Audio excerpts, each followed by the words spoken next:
রান্না করব গরুর মাংস, একটু ঝোলঝোল করে রান্না করব। হাতে মাখার মতোই করে বসাবো, কিন্তু হাতে মাখবো না। যেমন এই যে চুলায় আমি বসিয়ে দিয়েছি, দিলাম হলুদ, আর দিয়ে দিচ্ছি মরিচ, ধনিয়া, আর পরিমাণ মতো লবণ, আর দিয়ে দিয়েছি আদা রসুন দিয়ে অনেকগুলো, কিন্তু আমি কাঁচামরিচ দিয়েছি এখানে।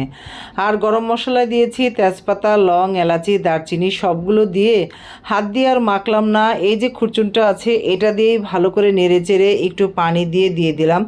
যখন একটু ভালো করে সিদ্ধ হবে তখন এটার মধ্যে পেঁয়াজ দিব। আগেই পেঁয়াজ দিইনি। এখন এটা মোটামুটি 1 ঘন্টার মতো রেখেছি চুলায়। তারপরে এই যে দেখেন এইভাবে আমি ভুনে নিচ্ছি মশলাটা খুব ভালো করে।